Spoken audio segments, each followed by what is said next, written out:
Hello everyone, welcome to my channel scary nights.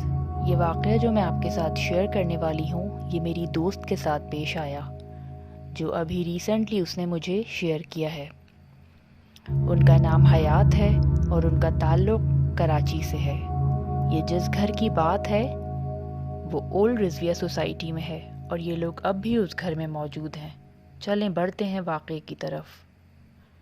یہ بات اس وقت کی ہے جب ہمارے دادا زندہ تھے۔ انہیں اپنے آفس کی طرف سے ایک گھر ملا ہوا تھا۔ اسی گھر میں میرے والد صاحب کی شادی ہوئی، میری پیدائش بھی اسی گھر میں ہوئی۔ ہم سب بہن بھائیوں کا بچپن بہت خوبصورت گزرا، سب کچھ بہت اچھا چل رہا تھا۔ ہم نے اپنے گھر میں کبھی کسی چیز کی کمی نہیں دیکھی۔ میرے دادا جو کہ بہت ہی نیک درویش قسم کے انسان تھے، ہر وقت بس اپنے کمرے میں عبادت کیا کرتے۔ کبھی کبھی دادا اتنی زور سے ورد کیا کرتے کہ ہم گھبرا جاتے کہ ان کے ساتھ کون ہے۔ میرے والد صاحب اکثر دادا کو کہتے کہ آپ کی طبیعت ٹھیک نہیں رہتی، آپ رات میں سو جایا کریں اور فجر پر اٹھ کر پھر عبادت کر لیا کریں۔ وہ اس پہ مسکرا کر بولتے، تم لوگ سکون سے سو، اس لیے کسی کو تو جاگنا ہے۔ یہ سن کر میرے والد صاحب پریشان ہو جاتے کہ ابا جی یہ کیا باتیں کیا کرتے ہیں، کبھی کچھ کھل کر بتاتے بھی نہیں۔ ہمارے گھر میں بہت برکت تھی، کبھی کسی سائل کو خالی ہاتھ نہ لوٹایا جاتا۔ لیکن کچھ عرصے سے دادا کی طبیعت کچھ خراب رہنے لگی۔ انہوں نے ایک رات ابو کو بلایا اور کہا کہ بیٹا میں نے تم سے بہت ضروری باتیں کرنی ہیں۔ پھر انہوں نے بہت لمبی بات کی اور بہت کچھ سمجھایا بھی۔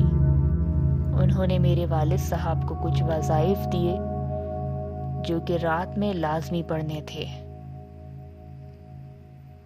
اور یہ بھی کہا کہ ان وظائف کا ناغہ نہیں کیا جا سکتا، اب میرے بعد تمہیں ہی یہ سب کچھ کرنا ہے۔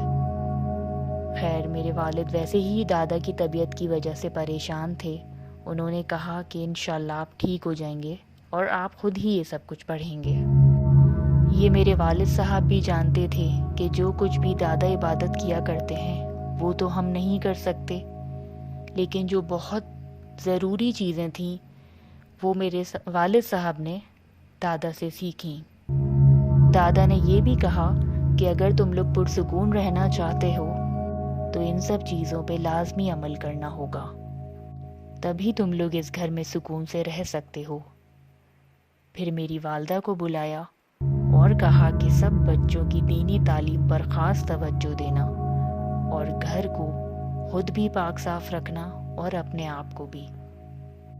ہر وقت باوضو رہو گے تو کبھی کوئی چیز تم لوگوں پر حاوی نہیں ہو سکے گی۔ اسی رات فجر کے وقت میرے دادا اس دنیا سے رخصت ہو گئے۔ گھر میں مجھے ایسی وحشت محسوس ہو رہی تھی جیسے سارا نور چلا گیا ہو گھر کا۔ ان کا کمرہ بالکل ہی ویران ہو گیا تھا۔ اب ہم میں سے کوئی نہ کوئی جسے بھی نماز پڑھنی ہوتی وہیں پڑھتے تاکہ اس کمرے میں عبادت ہوتی رہے۔ ایک روز میرے والد صاحب کو کسی کام سے شہر سے باہر جانا پڑا۔ ان کا کام 4-5 دن کا تھا۔ وہ ہم سب کو کہہ کر گئے کہ روز رات میں تہجد کے وقت ابا جی کمرے میں کچھ وظائف پڑھا کرتے تھے، جس کو بھی ٹائم ملے وہ ایک ایک کر کے پڑھ لے، یہ خاص کر کہہ گئے تھے۔ ایک دن تو بھائی نے رات میں جا کر پڑھائی کی، اس کے بعد سب سو جاتے، کسی کو بھی یاد نہ رہا۔ اس کے بعد سے ہی ہمارے گھر میں جو معاملات شروع ہوئے اس کا زیادہ تر اثر مجھ پر ہوا، جس کی وجہ سے اکثر میری طبیعت خراب رہتی۔ ایک رات میں سو رہی تھی کہ تقریباً رات کے 2 بجے کا وقت تھا۔ کچن کی لائٹ آن، جب میں نے لائٹ آن ہوتے ہوئے دیکھی تو میرا روم کچن کے بالکل سامنے تھا۔ میرے روم کی ونڈو سے کچن صاف نظر آ رہا تھا۔ میری نظر فریج پہ پڑی، جہاں میری امی فریج کھول کر کھڑی تھیں اور کچھ کھا رہی تھیں۔ ان کا فیس مجھے نظر نہیں آیا، صرف بیک سے دیکھا کہ امی ہی ہیں۔ مجھے فوراً ہی ایک عجیب سا لگا کہ اس ٹائم امی کیا اس طریقے سے کھا رہی ہیں۔ میں اٹھی کہ جا کر امی سے پوچھتی ہوں۔ ابھی میں اٹھی، روم کی لائٹ آن کی، مجھے ہارڈلی کوئی 5 سیکنڈز لگے ہوں گے۔ جیسے ہی میں کچن میں گئی تو لائٹ آف تھی اور وہاں امی بھی موجود نہیں تھیں۔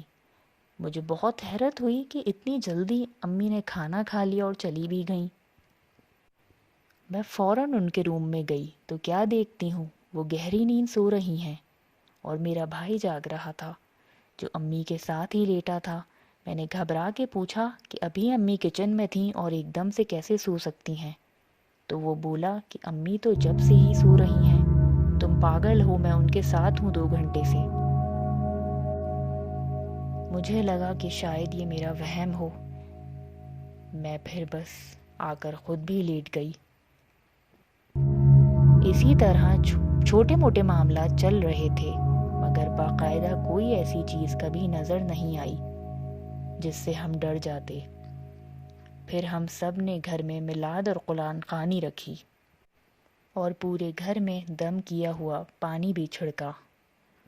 اس روز ہمارے گھر سب قریبی رشتہ دار آئے ہوئے تھے، جن کا سب کا یہی ارادہ تھا کہ رات ہمارے گھر پر ہی رکیں گے۔ سبھی کسی نہ کسی کام میں لگے ہوئے تھے۔ اوپر چھت پر ایک اسٹور تھا جس میں کچھ پرانا سامان وغیرہ تھا جو کہ ہم کبھی کبھی نکالتے تھے۔ اس میں لائٹنگ وغیرہ کا بھی سامان تھا۔ میں وہ لینے اوپر چلی گئی تو ایک دم سے میری نظر ایک مرر پہ پڑی جو ایک کونے میں رکھا تھا۔ میں نے اسے غور سے دیکھا۔ وہ ہمارا تو نہیں تھا، اگر ہوتا تو ایسی اسٹور میں کیوں ہوتا؟ خیر میں نے باقی چیزوں کے ساتھ اسے بھی اٹھا لیا اور لے جا کر اپنے روم میں لگا لیا اور اسی مرر میں تیار ہونے لگی۔ پوری میلاد میں میرے سر میں عجیب سا درد ہونے لگا۔ جیسے ہی میلاد ختم ہوئی میں روم میں جا کر لیٹ گئی۔ وہیں صوفے پہ میری امی اور پھپھو بھی آ گئیں۔ میں ابھی کچھ دیر آنکھیں بند کر کے لیٹی ہی تھی کہ ایک دم سے میری آنکھ کھلی، اور جو میں نے دیکھا اس کے بعد میری چیخیں حلق میں ہی اٹک گئیں۔ اس مرر کے اندر سے ایک عجیب سی عورت نکلی جس کا چہرہ تقریباً پورا ہی جلا ہوا تھا۔ اس کے کپڑے ایسے تھے جیسے برسوں سے نہ دھلے ہوں، اور وہ دیکھتے ہی دیکھتے میرے قریب آ گئی اور میرا گلا دبانے لگی۔ میری خوف سے جو حالت تھی وہ بیان نہیں کر سکتی۔ وہاں صوفے پہ امی اور پھپھو بیٹھی اپنی باتوں میں لگی تھیں۔ حیرت یہ ہے کہ انہیں کوئی اندازہ ہی نہیں کہ مجھ پہ کیا بیت رہی تھی۔ اس وقت مجھے لگا کہ اب میں نہیں بچ سکتی۔ اسی لمحے مجھے دادا کے وہ ورد یاد آیا جو انہوں نے ہم سب کو یاد کروایا تھا۔ میں وہ دل ہی دل میں پڑھنے لگی۔ ابھی کچھ سیکنڈ ہی پڑھا تھا کہ وہ چیز ایک دم سے غائب ہو گئی اور مجھے اپنے آپ پہ بہت ہلکا پھلکا سا محسوس ہونے لگا۔ میں اس کے بعد زور زور سے وہی کلمات پڑھ رہی تھی کہ ایک دم سے میری امی اور پھپھو گھبرا کر میرے طرف بھاگیں۔ وہ میرے پاس آئیں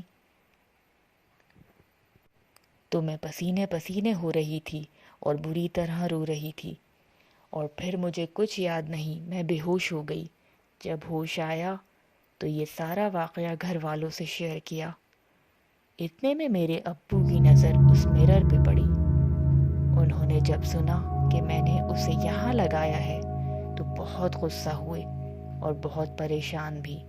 کہنے لگے اب ہم اس گھر میں نہیں رک سکتے، فوراً گھر سیل کرنا ہوگا۔ اگر رینٹ کا گھر ہوتا تو فوراً ہی وہاں سے نکل جاتے، مگر گھر سیل کرنا بھی اتنی جلدی پاسبل نہیں تھا۔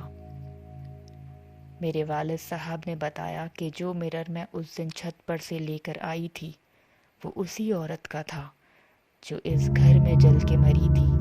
وہ اس عورت کا پسندیدہ شیشہ تھا۔ جب وہ میں اپنے ساتھ لے آئی اور اسے دیکھ رہی تھی تو اس مخلوق کو مجھ پہ غصہ آ گیا۔ اور اس نے مجھ پہ اٹیک کیا۔ ہم اب بھی اسی گھر میں موجود ہیں اور ہر روز کوئی نہ کوئی چیز گھر کے باقی لوگوں کو بھی نظر آ رہی ہے۔ میرے والد صاحب اور بھائی کوشش کر رہے ہیں کہ گھر سیل ہو جائے، مگر اب تک وہی معاملات ہیں۔ آپ سب سننے والوں سے گزارش ہے کہ ہمارے لیے خاص دعا کریں کہ ہم جلد یہاں سے نکل جائیں۔ تو یہ تھا ان کا واقعہ۔ جب میں نے سنا تو مجھے بھی کافی حیرت ہوئی کہ کیسے یہ لوگ اس گھر میں اب تک رہ رہے ہیں، جبکہ اب ان چیزوں سے باقاعدہ انکاؤنٹر ہوتا ہے۔ آپ سب بھی ان کے لیے دعا کیجیے گا اور میں بھی باقاعدہ دعا کروں گی کہ ان کی یہ پریشانی جلد دور ہو اور جلد سے جلد ان کا یہ گھر سیل ہو سکے۔ اگر آپ کو ہماری ویڈیو پسند آئی ہے تو اسے لائک ضرور کیجیے گا اور میرے چینل کو سبسکرائب کیجیے گا۔ شکریہ۔ خدا حافظ۔